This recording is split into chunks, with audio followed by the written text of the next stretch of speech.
In the grand tapestry of history, some figures emerge from the shadows. Their stories so extraordinary they seem like myths. This is the tale of one such leader, a boy who inherited a crumbling throne and single-handedly forged it into a golden empire. This is the story of Aurelian. Imagine a kingdom on the brink of collapse, its treasury empty, its borders besieged by enemies. At its heart sits a child, no older than 10, suddenly crowned king. This wasn't a fairy tale. It was the harsh reality for young Aurelian. His father, the late king, had been a warrior, but his sudden death left a power vacuum that vultures were circling to fill. The court was a viper's nest of ambitious nobles and whispering schemers, all looking at the boy on the throne not with loyalty, but with avarice. They saw him as a puppet, a placeholder until they could seize power for themselves. But they underestimated him terribly. While they plotted and postured, Aurelian watched. He was a quiet, observant child, his mind a sponge. He spent his days in the royal library, devouring books on history, military strategy, and economics. He roamed the castle halls, listening to the gossip of servants and the arguments of generals. He learned who was loyal, who was greedy, and who was dangerous. He wasn't just a boy playing king. He was a student of power, biding his time, learning the rules of the game he was forced to play. His regents, a council of nobles, handled the day-to-day affairs, believing the boy was content with his books and toys. They were wrong. He was building his greatest weapon, knowledge. The first true test of his reign came swiftly. From the rugged northern mountains, a formidable warlord named Cardan descended like a storm. Cardan was a brute of a man, leading a horde of battle-hardened warriors who had never known defeat. He saw a fractured kingdom led by a child and smelled an easy victory. He sent a mocking envoy to the capital, demanding a fortune in gold and half the kingdom's northern territories as tribute. The royal council panicked. Some argued for appeasement, others for a desperate, likely suicidal, defense. The capital was filled with fear. In the midst of this chaos, the now teenage Aurelian stepped forward. He entered the council chamber, his presence commanding a sudden silence. He addressed the panicked nobles not with the voice of a boy, but with the steel of a king. He refused Cardan's demands outright. He declared that not 1 inch of their land, not 1 coin from their treasury, would be surrendered. The council was stunned. This was not the quiet, bookish boy they thought they knew. Using the strategic knowledge he had amassed, Aurelian laid out a bold and brilliant plan. It wasn't about meeting Cardan's horde head-on, but about outsmarting them. He detailed a strategy of guerrilla warfare, supply chain disruption, and psychological tactics. His clarity and confidence were so absolute that the wavering generals and nobles found a new spark of hope. For the first time, they saw a true leader in their young king. Aurelian didn't just command from his throne. He rode out with his soldiers, dressed in simple soldiers' armor. He shared their rations, slept on the hard ground, and learned their names. This wasn't for show. He earned their respect, not through his crown, but through his courage and camaraderie.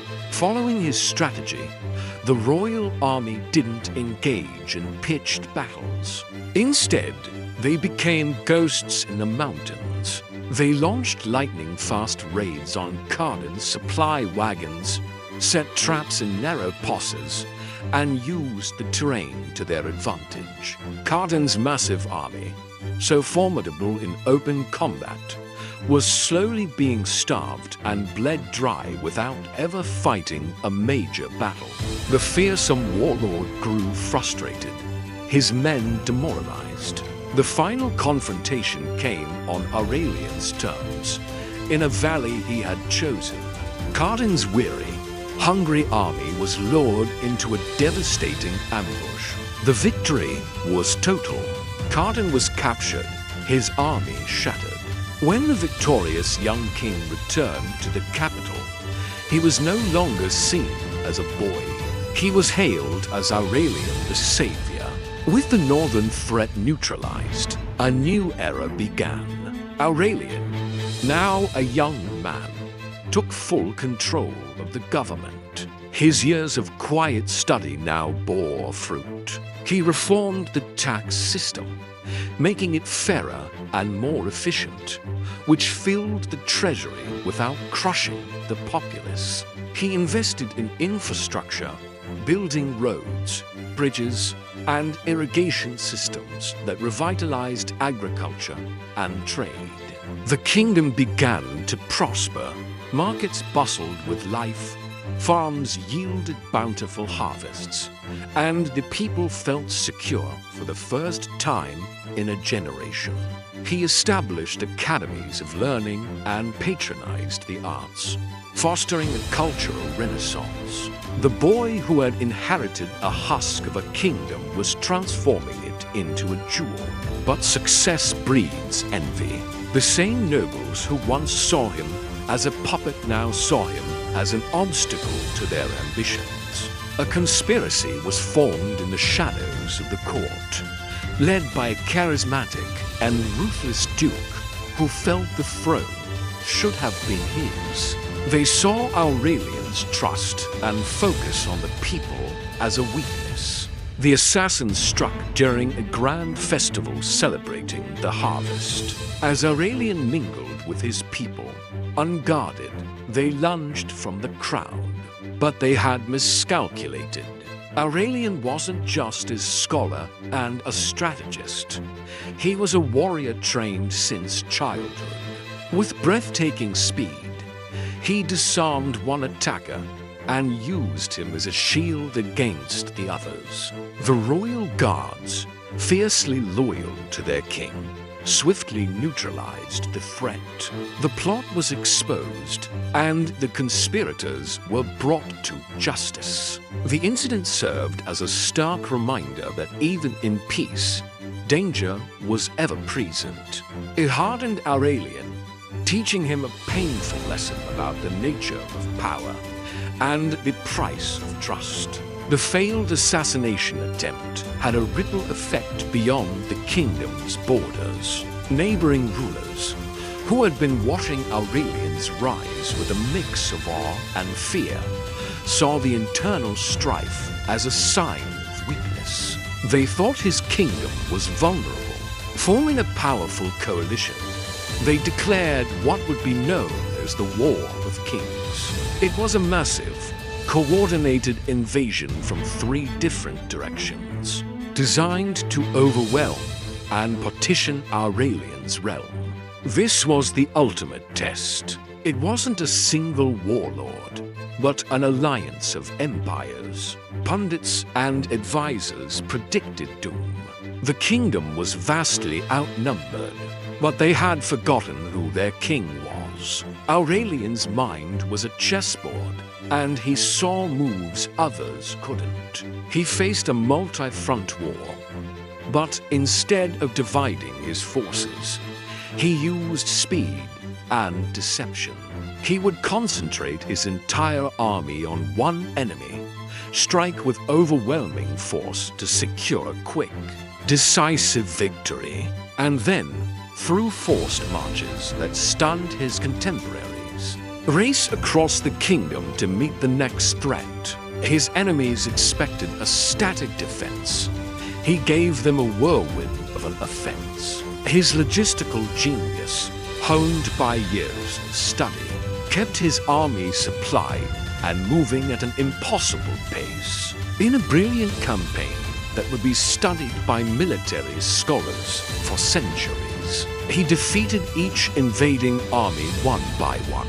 After 2 years of relentless warfare, Aurelian stood victorious. His kingdom was not only saved, it was expanded. He had conquered his conquerors. Now, there were no more kings to challenge him. There was only Aurelian, the undisputed ruler. He adopted the title of emperor, not out of vanity, but to signify a new, unified era for the lands he now governed. His reign as emperor was the golden age his people had only dreamed of. He established a unified legal code, ensuring justice was the same for the rich and the poor. He built universities, hospitals, and libraries, making his empire a center of knowledge and compassion.